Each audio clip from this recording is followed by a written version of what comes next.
Friends, welcome back to my channel your online teacher. അപ്പോൾ question paper എന്ന് പറഞ്ഞാലും question paper exact question paper അല്ല നമ്മളിവിടെ കാണിക്കുന്നത്.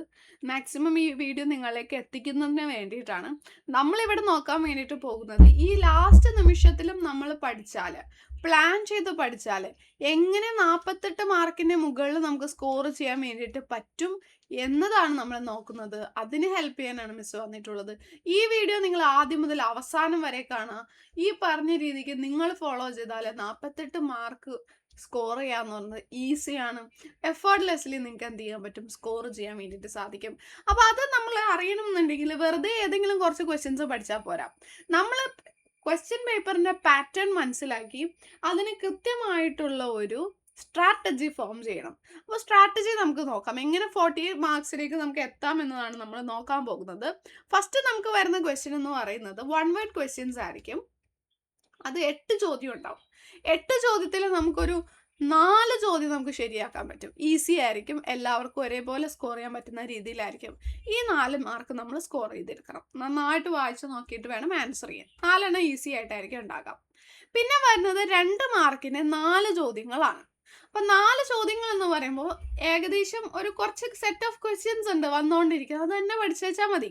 നോർമൽ ഗുഡ്സും ഇൻഫീരിയർ ഗുഡ്സും തമ്മിലുള്ള ഡിഫറൻസ്, കൺസ്യൂമർ ഗുഡും ക്യാപിറ്റൽ ഗുഡും തമ്മിലുള്ള ഡിഫറൻസ്, ബാലൻസ് ഓഫ് പേയ്മെൻറ്റും ബാലൻസ് ഓഫ് ട്രേഡും തമ്മിലുള്ള ഡിഫറൻസ്, ഫിക്സഡ് എക്സ്ചേഞ്ച് റേറ്റും ഫ്ലെക്സിബിൾ എക്സ്ചേഞ്ച് റേറ്റും തമ്മിലുള്ള ഡിഫറൻസ്, അങ്ങനെയുള്ള കാര്യങ്ങൾ, സ്റ്റോക്ക് ആൻഡ് ഫ്ലോ തമ്മിലുള്ള ഡിഫറൻസ്, അതൊക്കെയാണ് ഈ സെക്ഷനിൽ വരാം.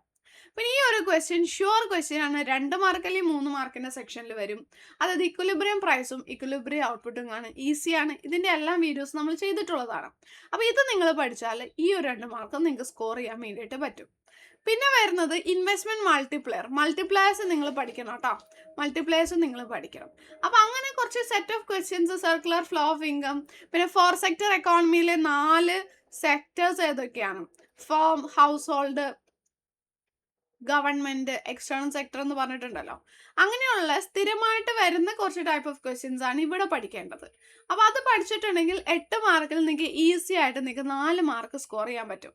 അപ്പോൾ 4 4 8 മാർക്ക് നമ്മൾ സ്കോർ ചെയ്ത് കഴിഞ്ഞു. നമുക്ക് എന്തായാലും സ്കോർ ചെയ്യാൻ പറ്റും. കുഞ്ഞു കുഞ്ഞു ക്വസ്റ്റ്യൻസ് നോക്കി പഠിച്ചാൽ മതി. പിന്നെ 3 മാർക്കിലേക്ക് വരുന്ന ക്വസ്റ്റ്യൻസ് ആണ്. 3 മാർക്കിലേക്ക് വരുന്നത് central problems of an economy എന്തായാലും വരും. അത് എന്തായാലും പഠിക്കണം.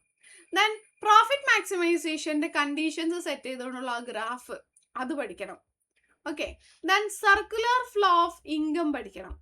ദെൻ മാക്രോ എക്കണോമിക്സിൻ്റെ എമർജൻസ്, സെൻട്രൽ ബാങ്കിൻ്റെ ഫങ്ഷൻസ്, പബ്ലിക് ഗുഡ് എന്താണ്, പിന്നെ അതുപോലെ തന്നെ ലിങ്കേജസ്, ഇന്റർനാഷണൽ ട്രേഡിലുള്ള ലിങ്കേജസ് എന്തൊക്കെയാണ്, പിന്നെ 3 ടൈപ്പ് ഓഫ് എക്കോണമി ഉണ്ടല്ലോ, മാർക്കറ്റ് എക്കോണമി, സോഷ്യലിസ്റ്റ് എക്കോണമി, ഇതിൻ്റെയൊക്കെ ഫീച്ചേഴ്സ് പഠിക്കണം. ഈ ഒരു ഏരിയയിലേക്ക് പഠിക്കുന്നതാണ്. ഇൻഡിഫറൻസ് കർവിൻ്റെ ഫീച്ചേഴ്സ്, ഗവൺമെൻറ് ബഡ്ജറ്റിൻ്റെ ഒബ്ജക്റ്റീവ്സ്, ഇങ്ങനെയുള്ള കാര്യങ്ങളൊക്കെയാണ് ഈ സെക്ഷനിൽ വരാം. ഓക്കെ. ഈ സെയിം ക്വസ്റ്റ്യൻസ് തന്നെ റിപ്പീറ്റ് ചെയ്താൽ വരുന്നത്. അപ്പം അങ്ങനെ വരുമ്പോൾ 12 മാർക്കിൽ നമുക്ക് 8 മാർക്ക് ഇവിടെ സ്കോർ ചെയ്യാൻ പറ്റും. അപ്പോൾ 8 മാർക്ക് സ്കോർ ചെയ്താൽ 16 മാർക്ക് നിലവിൽ നമ്മൾ സ്കോർ ചെയ്തു. ഇനി 4 മാർക്കിൻ്റെ സെക്ഷൻ ഈ പറഞ്ഞത് തന്നെ അങ്ങോട്ടും ഇങ്ങോട്ടും മാറി മറിഞ്ഞ് വരുന്നത് കണ്ടോ. 4 മാർക്കിൻ്റെ സെക്ഷനിൽ സർക്കുലർ ഫ്ലോ ഓഫ് ഇൻകം വരാം. പ്രൈസ് സീലിംഗ് പഠിക്കണം കേട്ടോ, വെരി ഇമ്പോർട്ടൻ്റ് ആണ് പ്രൈസ് സീലിംഗ്. പെർഫെക്റ്റ് കോമ്പറ്റേറ്റീവ് മാർക്കറ്റിൻ്റെ ഫീച്ചേഴ്സ് പഠിക്കണം. Income, circular flow of income, അതുപോലെ തന്നെ ഫ്ലെക്സിബിൾ എക്സ്ചേഞ്ചും ഫിക്സഡ് എക്സ്ചേഞ്ച് റേറ്റ് സിസ്റ്റവും പഠിക്കണം. ഇതൊക്കെ 4 മാർക്കിൻ്റെ ഏരിയയിൽ വരുന്നതാണ്. പിന്നെ അതുപോലെ തന്നെ സെയിം തന്നെ കണ്ടോ, സെയിം തന്നെ GDP ഡിഫ്ലേറ്റർ റിപ്പീറ്റ് ചെയ്ത് ചോദിച്ചിരിക്കുന്നു. ബഡ്ജറ്റ് ലൈൻ വരയ്ക്കാൻ 4 മാർക്കിനോ അല്ലെങ്കിൽ 5 മാർക്കിനോ വരും. സർക്കുലർ ഫ്ലോ ഓഫ് ഇൻകം കണ്ടോ, റിപ്പീറ്റ് ചെയ്തിരിക്കുകയാണ്. TFC TVC MC കാണാനൊക്കെ ഇതൊക്കെ റിപ്പീറ്റഡ് ക്വസ്റ്റ്യൻ ആണ്. ഇതൊക്കെ നോക്കിക്കൊണ്ട് പോയിട്ടുണ്ടെങ്കിൽ നമുക്ക് ഈ ഒരു ഏരിയയിൽ 16 മാർക്കിൻ്റെ ഏരിയയിൽ നമുക്ക് എന്ത് ചെയ്യാൻ പറ്റും, ഇവിടെ ഒരു 8 മാർക്ക് സ്കോർ ചെയ്യാം. അപ്പോൾ 8 മാർക്ക് നമ്മൾ അങ്ങനെ സ്കോർ ചെയ്ത് 24 മാർക്ക് സ്കോർ ചെയ്തു. ഇനി അടുത്ത സെക്ഷൻ എന്ന് പറയുന്നത് 5 മാർക്കിന് 4 ക്വസ്റ്റ്യൻസ് ആണ്. അതിൽ price elasticity one of the sure question ആണ്. ഷോർട്ട് റണ്ണിലെ പ്രോഫിറ്റ് മാക്സിമൈസേഷൻ കണ്ടീഷൻസ്, ദെൻ RBIയുടെ പോളിസീസ്, ഗവൺമെൻറ് ബഡ്ജറ്റിൻ്റെ കമ്പോണൻസ്, ഈ ക്വസ്റ്റ്യൻസ് നിങ്ങൾ നോക്കിയിട്ട് പോകണം കേട്ടോ. പിന്നെ അതുപോലെ തന്നെ optimal choice of consumer, government ബഡ്ജറ്റിൻ്റെ കമ്പോണൻസ്, പ്രൈസ് ഫ്ലോറും പ്രൈസ് സീലിംഗും പഠിക്കണം.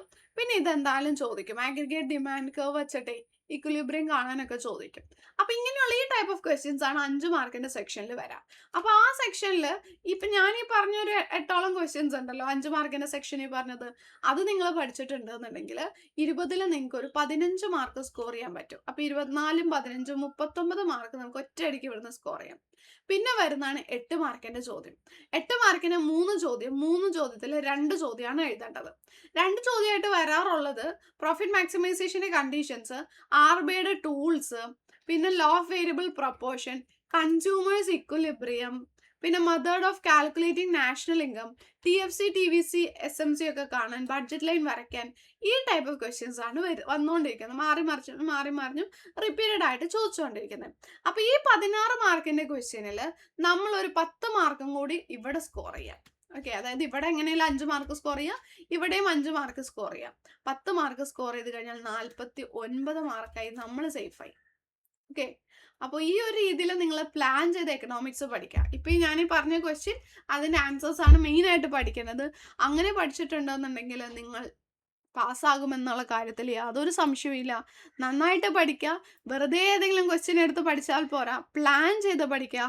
ആ സ്ട്രാറ്റജി ഫോം ചെയ്ത് പഠിച്ചാൽ ഈസി ആയിട്ട് സ്കോർ ചെയ്യാം. Thank you very much.